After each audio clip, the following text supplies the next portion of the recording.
3, 2, 1. Hello, friends, and welcome back to Hanging with Janky.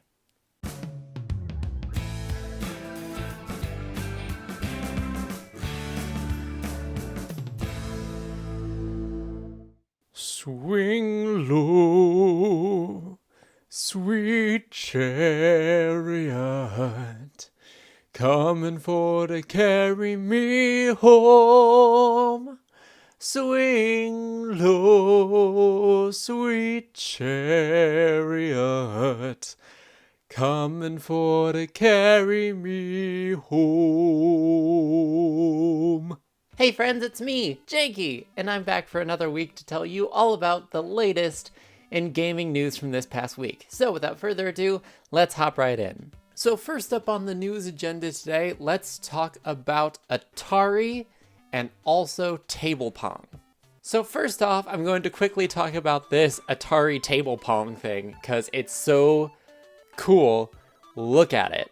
I was watching Right This Minute the other day, and they were showing off coffee tables that have like other functions, and I saw this, which is Pong as an actual physical table that uses magnets to knock the Pong ball back and forth, and you can actually play Pong on a coffee table, which is cool. The project is being kickstarted right now, and actually, just in case you're wondering, it's totally licensed to the people who made the table, licensed Pong from Atari to make this thing, so it's all official and on the board, but it looks so cool, and I'm actually hype, and gosh, do I want to pledge for it?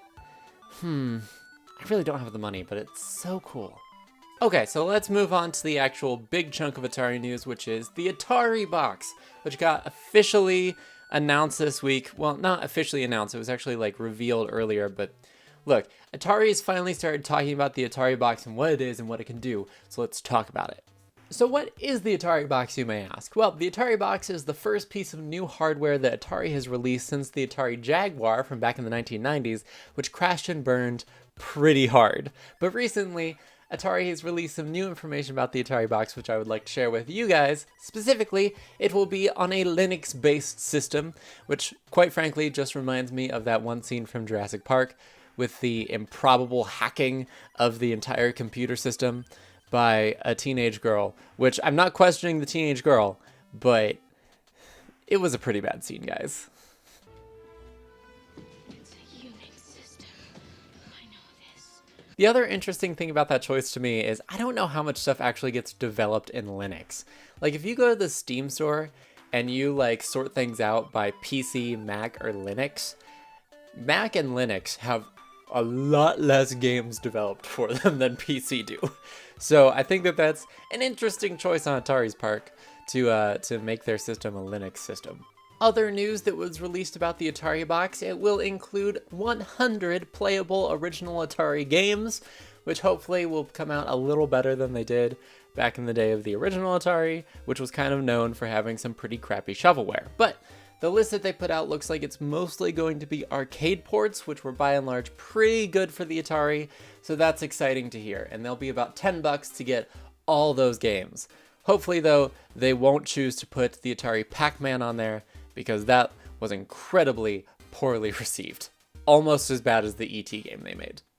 However, for those of you out there who are not influenced by the nostalgia factor of these older style consoles like the Atari box, Atari has also announced that they will be creating new software for the system. Now, it's unclear if they already have third-party developers on board, or if they're mostly focusing on in-house first-party stuff right now, but they do say that new software is on the way. So you have that to look forward to as well. Moving on, let's talk about the SAG-AFTRA voice actor strike and how it has finally come to an end.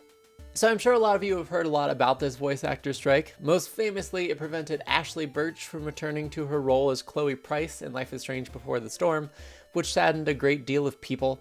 But there were lots of big developers that were affected by this, basically because the voice actors felt like they weren't getting paid enough for their work, especially whenever a game did really well.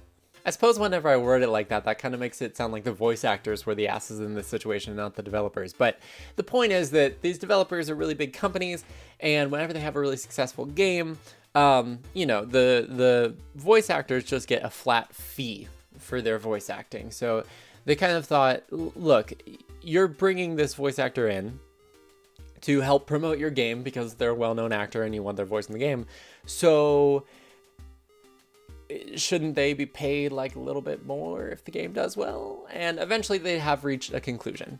Honestly, this might not be something that a ton of people care about, but I think it's interesting just because it's always interesting to hear arguments on both sides whenever you're talking about contract negotiations.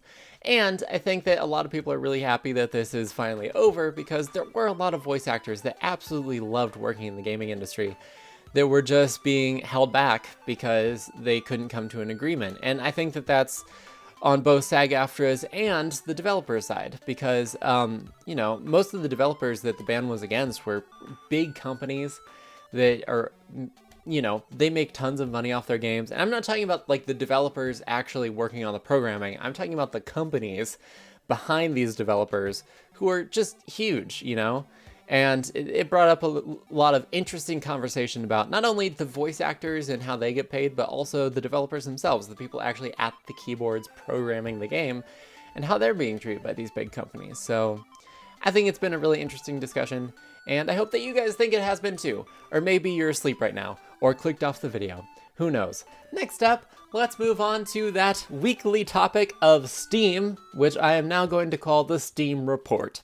I have two stories this week, actually, one of which involves a PUBG bandana. So Steam has a marketplace, right? And I'm sure that you guys have seen it or heard about it before, probably. If you use Steam, I know if you play games on there, you get those trading cards, and you can like sell the trading cards for like 25 cents. And then apparently the trading cards give you gems. Like, I don't understand the trading card system on Steam at all.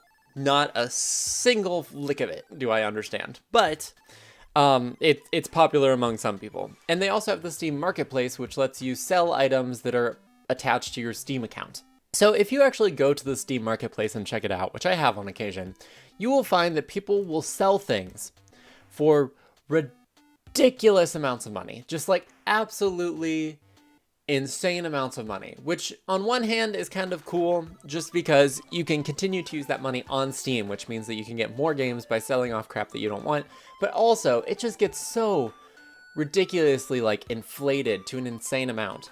Point of example, this PUBG bandana, which was part of a pre-order crate that you could get for PUBG, which has been selling for around $1,000 on the Steam Marketplace. What's crazy to me is that people are paying it. Like someone is actually spending $1,000 to get this cosmetic bandana that serves no function other than you have it. And it's a virtual item and you're paying $1,000 for it. Like if you have that kind of money to throw around, kudos to you, but my God, that is so insane. I just think that that's crazy that you can sell something for that much on the Steam Marketplace. And don't get me wrong, I totally get that the Steam Marketplace is very useful for people who maybe don't have a lot of spending money, but you play games a lot, so you just have stuff in your inventory that you just want to like cash out on. That's fine. And I think that that's great, that that's a way that you can get games that you want, like new games that you want. It's just that because the way that this marketplace is set up right now, people game the market. I mean, the trading cards, that's something that people talk about all the time. A whole bunch of shovelware gets put on the site because people want to use it to get trading cards that they can sell on the marketplace to build up money to not only recoup the crap game that they just bought, but then sell off those cards to get more money. And then developers are like encouraged basically to put out shovelware with trading cards so that they can get money from people buying the game. And then they also get like a cut of the trading cards. I think it's silly to me, which actually leads into the next story. So in connection with this last story, Steam has announced recently that they removed nearly 200 games of shovelware from the site. And here's what's interesting. All of these shovelware games that they removed come from the same people, Silicon Echo Studios, who apparently have been making crappy games in Unity and just shoving them out there, and then profiting off of people buying them for the trading cards, which is crazy. And all of this has quadrupled in the wake of Steam Direct. Don't quote me on that. Don't quote me on that number because that's going to be wrong. But ever since they launched Steam Direct, which was hopefully, in their opinion, a better solution to Steam Greenlight, there has been an insane amount of shovelware put onto the site. And as an example, with Silicon Echo, they pushed out 86 titles in the past 2 months, ever since Steam Direct. And they've been able to sort of game the system by saying, yo, we're going to pay a $100 fee for this title, but we're going to push a whole bunch of games through based on this one title, which is what really sucks about it. And I don't want to go like really hard on Steam right now, because Steam Direct is still a relatively new service. It's only been out 2 months. I think that they'll need time to figure it out. But I think that a lot of people called it whenever they announced Steam Direct that this sort of thing was definitely going to happen.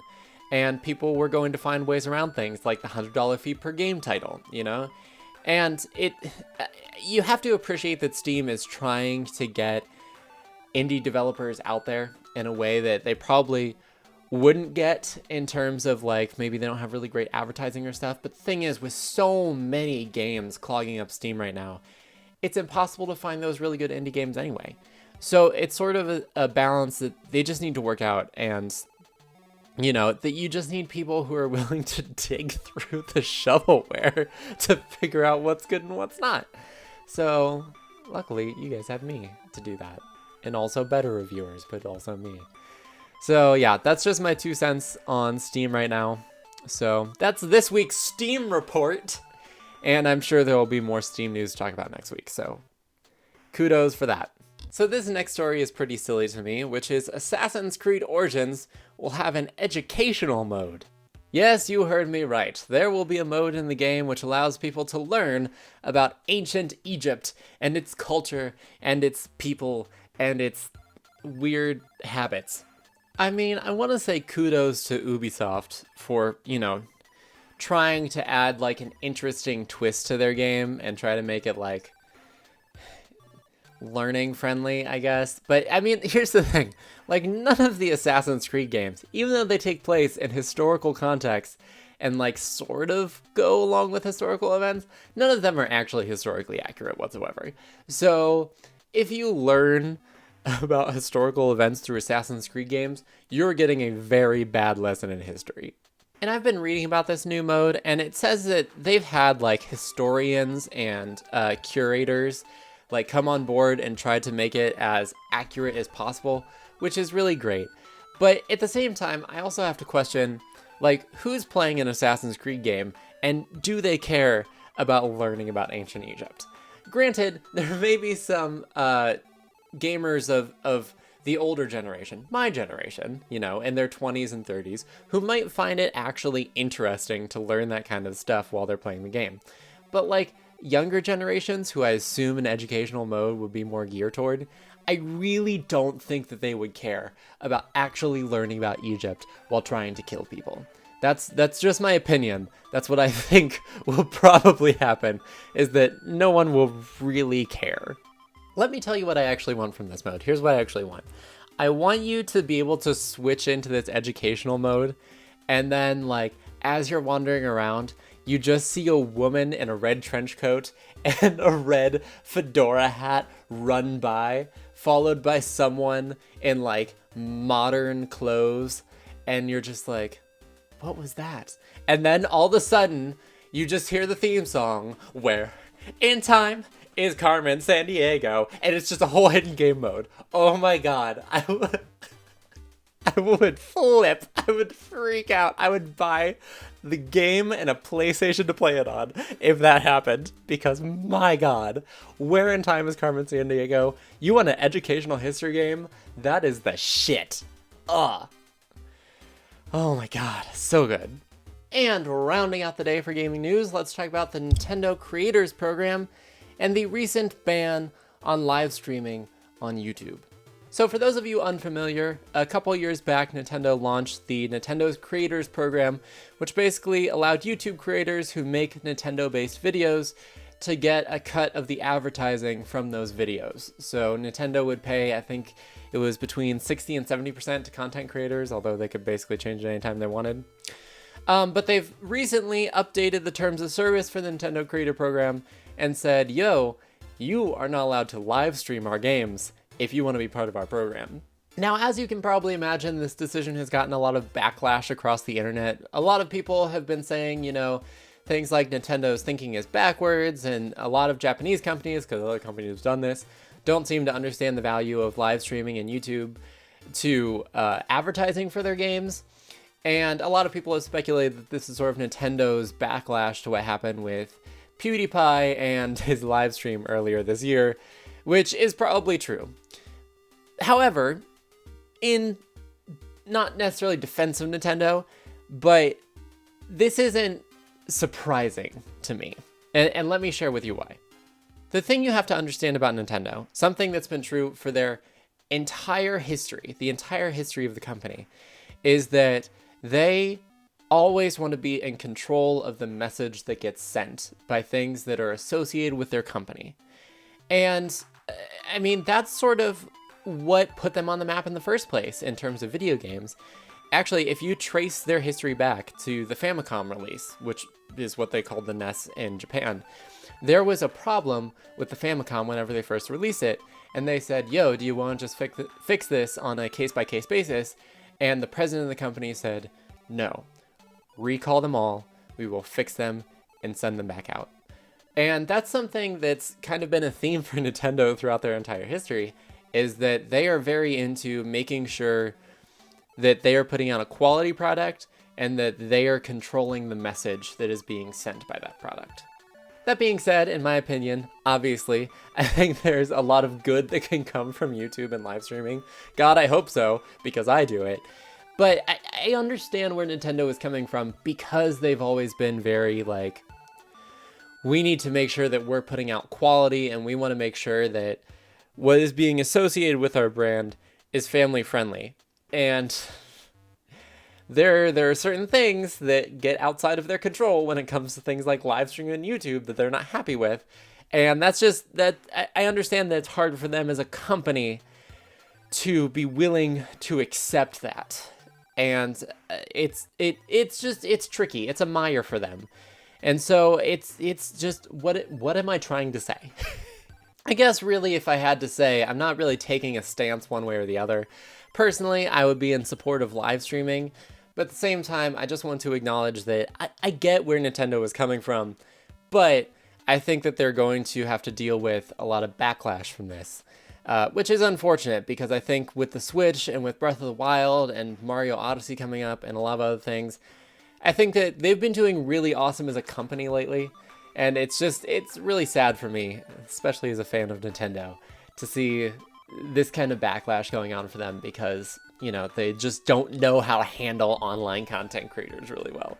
And that is all the news I have for this week. So let's round out the day by thanking new subscribers to the channel. There are a lot of them. We have 295 now, which is super cool. So let's thank some new ones. First of all, Sash TV, thank you so much for subscribing to the channel. Also, we have Gamer Thrones, which is a delightful pun. Thank you for being a part of the channel. We also have Mish Baines. I really hope I pronounced that name right. I think it's Mish, but I'm not 100%. And we also have Right Brain Games. Thank you so much for becoming a part of the Jank Squad.